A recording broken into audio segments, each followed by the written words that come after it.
Hello guys, आज हम हिंदी में दैनिक पाठ योजना बनाएंगे जिसमें पहले होगा दिनांक जिस दिन हम यह पाठ योजना बना रहे हैं। फिर होगा विषय हिंदी, कक्षा 9th, कालांश 5वां और समय 30 मिनट।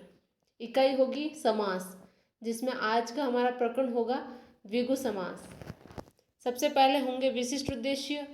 विशिष्ट उद्देश्य छात्रों के लिए बनाए जाते हैं तथा इसके सामने होंगे अपेक्षित व्यवहारगत परिवर्तन। पहला विशिष्ट उद्देश्य होगा ज्ञानात्मक उद्देश्य। विषय वस्तु का ज्ञान।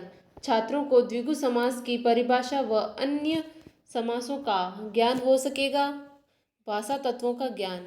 द्विगु समास युक्त नवीन शब्दों का प्रत्यास्मरण हो सकेगा।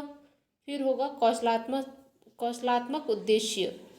छात्रों में व्याकरण भाषा का प्रयोग करने का कौशल विकसित हो सकेगा।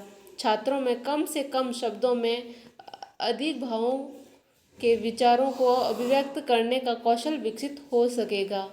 रुच्यात्मक उद्देश्य। छात्रों में व्याकरण के नियमों को जानने की रुचि विकसित हो सकेगी। छात्रों में द्विगु समास युक्त शब्दों का संग्रह कर उनका विश्लेषण करने की रुचि विकसित हो सकेगी।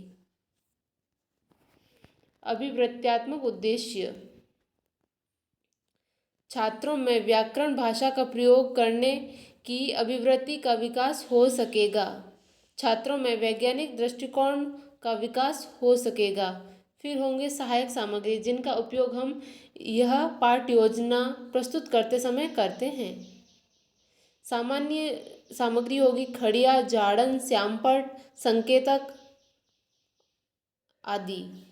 फिर होगा समास का चार्ट, द्विगु समास के प्रस्तुतिकरण का चार्ट, द्विगु समास के नियमीकरण का चार्ट। फिर होगा पूर्व ज्ञान। छात्र द्विगु समास के बारे में सामान्य जानकारी रखते हैं। फिर हमारे प्रस्तावना प्रश्न होंगे। प्रस्तावना प्रश्नों की संख्या अधिकतम 5 व न्यूनतम 3 से 4 रखी जा सकती है। जिसमें पहला प्रश्न हमारा जो हम चार्ट उपयोग में ले रहे हैं उसी के माध्यम से पूछेंगे। पहला प्रश्न होगा हमारा, प्रस्तुत चार्ट में क्या दर्शाया गया है? छात्र उत्तर देंगे समास। समास किसे कहते हैं? जिसमें छात्र उत्तर देंगे दो या दो से अधिक शब्दों से मिलकर बना नया शब्द समास कहलाता है। समास कितने प्रकार के होते हैं? छात्र उत्तर देंगे 6। समास के प्रकारों के नाम बताइए। तत्पुरुष समास, अव्ययभाव समास, द्वंद्व समास, द्विगु समास, कर्मधारय समास, बहुब्रीहि समास। द्विगु समास के बारे में आप क्या जानते हैं? जिसमें छात्र निरुत्तर हो जाएंगे तथा हम अपना उद्देश्य कथन कहेंगे। आज हम हिंदी व्याकरण के अंतर्गत द्विगु समास के बारे में अध्ययन करेंगे। फिर हमारा प्रकरण होगा द्विगु समास। प्रकरण हमेशा रेखांकित किया जाता है, इस बात का हमें विशेष ध्यान रखना है। फिर होगा हमारा प्रस्तुतिकरण। प्रस्तुतिकरण में हम 8 उदाहरण लेंगे जिनको हम एक चार्ट के माध्यम से बच्चों से पूछेंगे। यह चार्ट मैंने इसमें एक साइड लगा रखा है जिसे आप देख सकते हैं, द्विगु समास, जिसमें सभी 8 उदाहरण दे रखे हैं। फिर एक एक उदाहरण के ऊपर हम विकासात्मक प्रश्न बनाएंगे। पहला उदाहरण होगा हमारा, बच्चा चारपाई पर सो रहा है। उपयुक्त वाक्य में समासिक शब्द कौन सा है? चारपाई का समास विग्रह क्या होगा? इसमें संख्यावाची शब्द कौन सा है? इसमें प्रधान पद कौन सा है?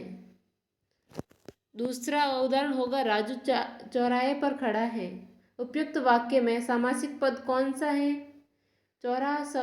चौराहा का समास विग्रह क्या होगा? इसमें संख्यावाची शब्द कौन सा है? इसमें प्रधान पद कौन सा है? हमारा तीसरा उदाहरण होगा, सीता पंचतंत्र की कहानियां पढ़ रही है। उपयुक्त वाक्य में समासिक पद कौन सा है? पंचतंत्र का समास विग्रह क्या होगा? इसमें संख्यावाची शब्द कौन सा है? इसमें प्रधान शब्द पद कौन सा है?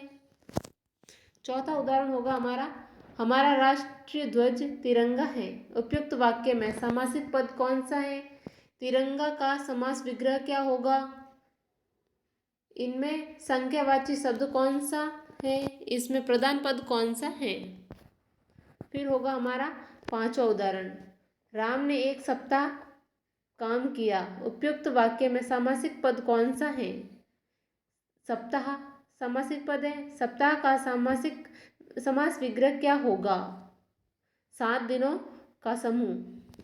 इसमें संख्यावाची शब्द कौन सा है? 7। इसमें प्रधान पद कौन सा है? फिर होगा हमारा छठा उदाहरण, हमारा शरीर पंच तत्व से निर्मित है। उपयुक्त वाक्य में समासिक पद कौन सा है? पंच तत्व का समास विग्रह क्या होगा? इसमें संख्यावाची शब्द कौन सा है? इनमें प्रधान पद कौन सा है? श्याम ने नवरात्रा में भजन गाए। उपयुक्त वाक्य में समासिक पद कौन सा है? नवरात्र का समास विग्रह क्या होगा? इसमें संख्यावाची शब्द कौन सा है? इसमें प्रधान पद कौन सा है? इस प्रकार हमें 8 उदाहरणों पे विकासात्मक प्रश्न बनाने हैं। फिर हमारा लास्ट उदाहरण होगा, गीता ने दोपहर में भोजन किया। उपयुक्त वाक्य में समासिक पद कौन सा है? दोपहर का समास विग्रह क्या होगा? इसमें संख्यावाची शब्द कौन सा है? इसमें प्रधान पद कौन सा है? इस प्रकार हम उन उदाहरणों के विकासात्मक प्रश्न पूछते हुए बच्चों के उत्तर को हम देखते हुए श्यामपट्ट सार लिखेंगे, जिसमें सभी समासिक पदों का समास विग्रह करेंगे। पहला होगा हमारा चारपाई, 4 पायों का समूह। दूसरा होगा चौराहा, 4 राहों का समूह। पंचतंत्र, 5 तंत्रों का समाहार। तिरंगा, 3 रंगों का समूह। सप्ताह, 7 दिनों का समूह। पंचतत्व, 5 तत्वों का समूह। नवरात्र, 9 रात्रियों का समूह।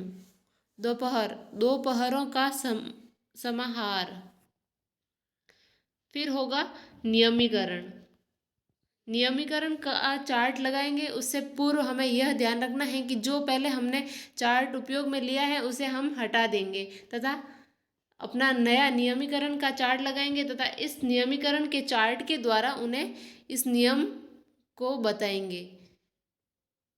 फिर होगा हमारा नियमीकरण, वह समास जिसका पहला पद संख्यावाची वाचक विशेषण हो और अन्य सभी पद किसी समूह का समाहार का बोध कराते हो, उन वाक्यों को द्विगु समास कहते हैं। जैसे चारपाई, चौराहा। श्यामपट्ट कार्य एवं पर्यवेक्षण कार्य, छात्रों को श्यामपट्ट सार लिखने का निर्देश देकर अध्यापक द्वारा पर्यवेक्षण किया जाएगा। फिर होंगे मूल्यांकन प्रश्न।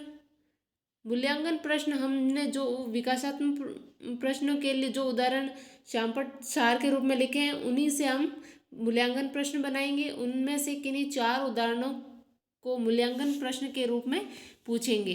पहला प्रश्न होगा, चारपाई में संख्यावाची शब्द कौन सा है? दूसरा होगा, सप्ताह का समास विग्रह क्या होगा? फिर हमारा तीसरा उदाहरण होगा, 5 तत्वों का समूह का समास युक्त शब्द कौन सा है? चौथा उदाहरण होगा, चौराहों में संख्यावाची शब्द कौन सा है?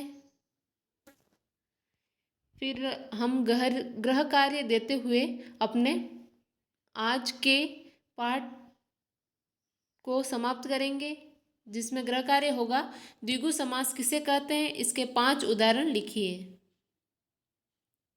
Thanks for watching my video. Please like, share and subscribe my channel and press the bell icon.